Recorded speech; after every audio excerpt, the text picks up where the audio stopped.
Longmont residents say that without the ban on fracking they passed in 2012, new drilling operations would have shot up all around this lake. We would have seen 3 new well pads for multiple fracking of wells. 2 on basically this side of the reservoir and 1 new one over on the other side. This fracking operation lies just beyond where the Longmont ban takes effect. Kay Fissinger, a Longmont resident and lung cancer survivor, is one of the activists who led the push against fracking. You've got air, you've got soil, you've got health issues, especially for children and those who are compromised like me. Those concerns are echoed by Marilee Maza, who lives in the nearby city of Lafayette, where citizens voted to ban fracking in 2013. It's a heavy industrial process, all of that drilling. Does it belong in neighborhoods next to homes and schools and children? The Lafayette and Longmont bans, as well as bans or moratoria in 3 other cities on the Front Range, are all being challenged in court by the Colorado Oil and Gas Association. The state constitution is very clear that oil and gas is of statewide concern, and the state regulates oil and gas, not local municipalities. The industry trade group says that fracking poses no risk to the environment or human health. If they're concerned about water, then what I do is I ask them to take a look at the EPA study that came out earlier this year.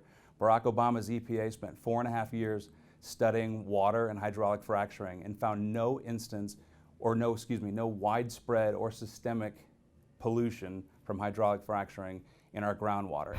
But some scientists say it's too soon to say that fracking is safe. Professor Joseph Ryan published a study this summer examining compounds used in the so-called fracking fluid that's injected into wells, and he found 30 that he says are of concern to human health. We looked at the ones not only that were toxic, but the ones that were mobile, that would actually move with the groundwater, and the ones that were persistent. Dr. Ryan says that fracked wells are drilled so deep in the ground that there's little risk of toxic compounds getting into drinking water during drilling, but that it can happen during surface spills or if a well's protective casing is faulty. The probabilities of both of those are things that we're investigating. How often are wells not built properly and lead to some kind of inadvertent release? And how often are these spills occurring that actually result in groundwater contamination? Meanwhile, the anti-fracking activists say their arguments are based not only on science, but also on citizens' rights. Do people have a right to say no? Do they have a right to control corporate behavior in their own communities? And we've said yes, they do.